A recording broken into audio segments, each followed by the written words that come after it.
7. Atacama skeleton. Over 20 years ago, an explorer traveling through a ghost town in Chile's Atacama desert came across a startling discovery. They uncovered a mummified skeleton, although it didn't seem to belong to a human or animal. The mummy was found in a leather purse and was only 6 inches in length. Although it had human features like hard human teeth and similar anatomy, there were some key differences. For one, the size was odd. It also had 12 ribs, large eye sockets, and an incredibly pointed chin. Many rumors circulated that it was an alien skeleton, which was further fueled when a 2013 documentary on UFOs featured it. But what exactly is the Atacama skeleton? Scientists studied the mummy and confirmed through DNA samples that it's the body of a female, and more importantly, that it is human. Her DNA revealed some startling mutations that scientists had never seen before. For example, despite the fact that her skeleton was only 6 inches long, her bones showed development and growth that scientists would expect to see in a 6-year-old child. Her remains had mutations that were completely unknown to science before this point and haven't been seen since. Researchers were able to rebuild a large portion of the skeleton's DNA and realized she was a young girl with Chilean heritage. Although the bones can't be precisely dated, she has some European ancestry, which means she lived and died after Chile was conquered in the 1500s. Also, the fact that there were still fairly large fragments of DNA for them to analyze meant she had to be born within the last 500 years. Despite passing away centuries ago, it's hoped that this mysterious discovery can help scientists better understand skeletal conditions such as dwarfism, scoliosis, and more. There's also still hope that other skeletons may be found that share Atacama's condition. There have been some unconfirmed reports of similar remains, but at this point, the Atacama skeleton remains unique and one of nature's strangest phenomena. 6. The MS Estonia ferry. On the overnight cruise between Sweden and Estonia, the 15,000-ton steel MS Estonia ferry, passengers could enjoy a swimming pool, sauna, casino, and theater, as well as labyrinths of rooms for up to 2,000 people. But in the early hours of September 28, 1994, the Estonia sank under strange circumstances in the Baltic Sea during a storm. It became Europe's greatest peacetime maritime tragedy, with the loss of 852 out of 980 people on board. But what exactly happened? For years, the official reason was chalked up to technical failure. Many passengers and survivors of the event didn't think this was true though. In 2020, Swedish journalist Henrik Evertsson found more videos of the boat wreck for a new documentary, and their doubts about the sinking became even more relevant. One of the main things survivors on the ferry heard that night was a very loud bang, so loud that it stunned many of them. They started to scramble to safety as their car deck rapidly filled with water, leading the MS Estonia to sink within just 50 minutes. The report on the sinking was made in 1997 by the Joint Accident Investigation Committee, JAIC, a commission formed by the governments of Estonia, Sweden, and Finland. The locks on the bow door, where the car deck was, had broken thanks to the pressure of massive waves slamming into the ship. This meant that the door split apart from the rest of the ship, dragging the ramp behind it and triggering the flooding. But this report did not satisfy survivors. In fact, they were annoyed that no one on the committee would listen to their stories or interview them about what went on that night. Evertsson and his crew went to the site and recorded footage of the sunken ship's length and width. During these recordings, they found a 14-foot-long hole in the ship's hull, contradicting the JAIC report's conclusion of no exterior damage and implying that the disaster was caused by some kind of collision. When the documentary was released in late 2020, it caused such an uproar that Estonia's government immediately dispatched its prime minister to look into the matter with both Finland and Sweden. Although no new investigations have been made, many are calling for the truth of the mysterious sinking to finally be discovered. 5. Voynich Manuscript. The 15th century Voynich Manuscript has been a mysterious and cult sensation since its first discovery in 1912. The book is ornately decorated with unusual drawings of alien vegetation, nude women, strange items, and zodiac symbols. It's full of writing in an unknown language or code as well. This makes it unlike anything historians have ever seen, especially for the time period. The language inside looks like a form of Latin, but many scholars have tried to translate it and failed. As a result, it's even gained its own term to describe the language used: Voynichese. It's not like the drawings and illustrations help with anything either. They're also weird, they don't offer any meaningful context. Not only that, but we don't know who actually wrote it. It gets its name for the antiquarian bookseller who uncovered it in 1912, Wilfrid Voynich, although it was once the property of the Holy Roman Emperor Rudolf II of Germany, who believed it was written by Roger Bacon, but this is not yet confirmed.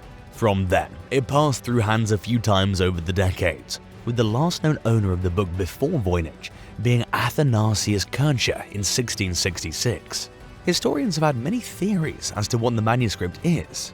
One recent proposition is that it could be a guide to primitive women's medicine, given the abundance of drawings of women and medicinal herbs. As for the text, they seem like they could be Latin medical abbreviations. But this was quickly debunked by other scholars. What do you think the Voynich Manuscript is about? Let us know in the comments and don't forget to subscribe. 4.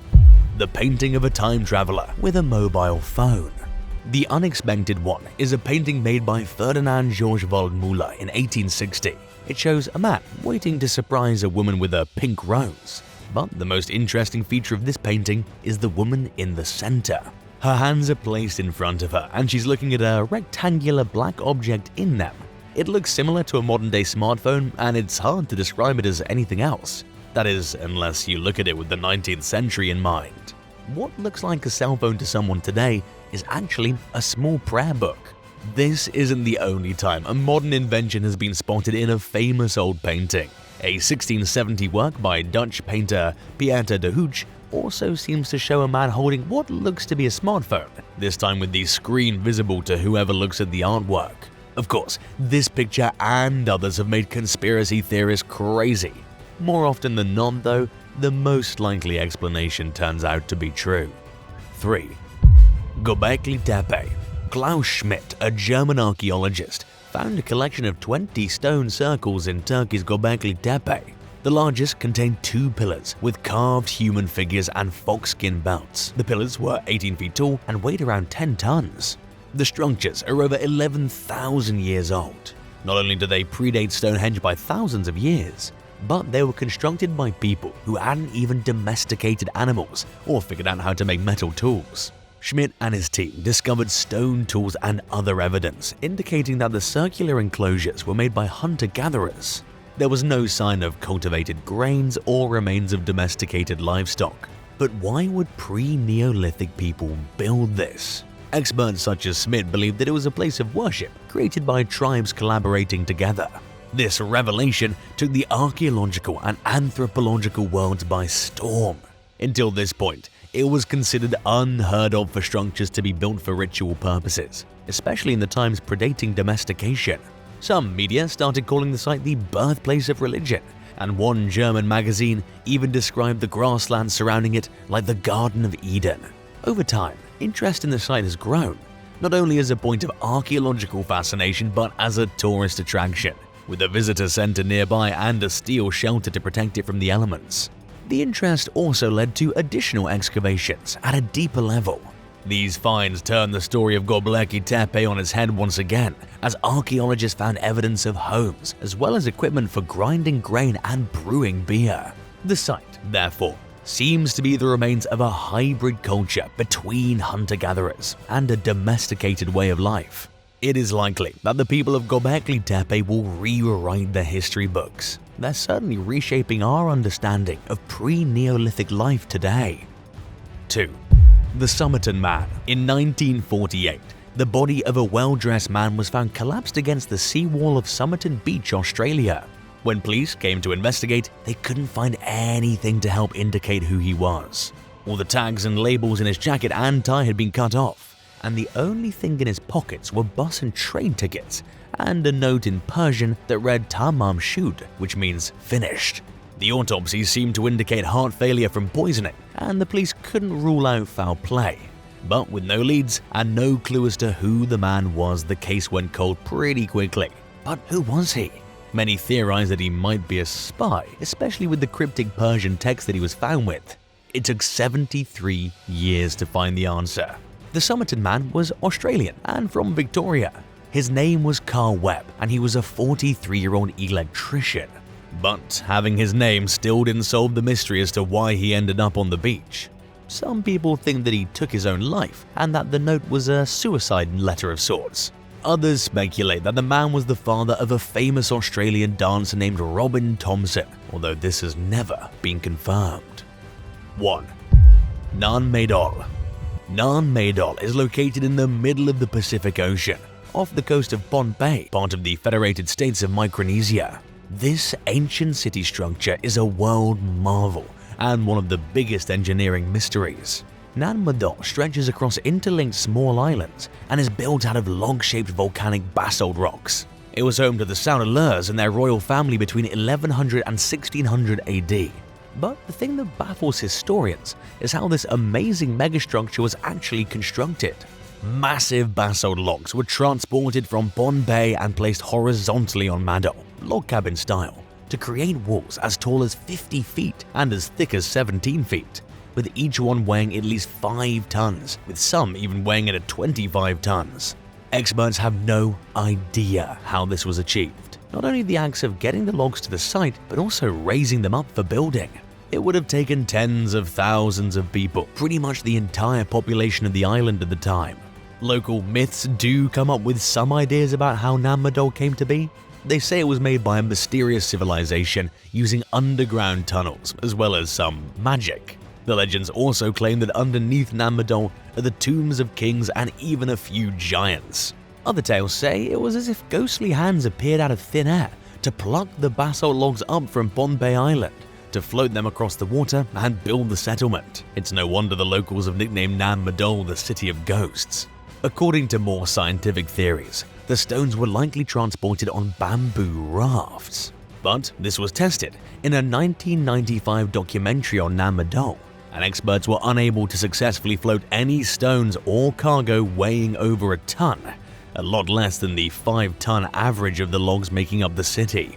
Adding on from the locals' theories, it's said that those who interfere with the structure or try to enter its tombs will be cursed. On April 29, 1907, the German governor of the island, Victor Berg, decided he wanted to see what all the fuss was about and opened one of the royal tombs. He supposedly found the skeletons of 6'5" to 9'10" individuals, but that was the least of his worries. A storm washed in across the island with strong winds, and Berg fell into madness, unable to move. The next day, Berg was dead. Physicians couldn't figure out what his cause of death was, although locals said it was the vengeance of the gods.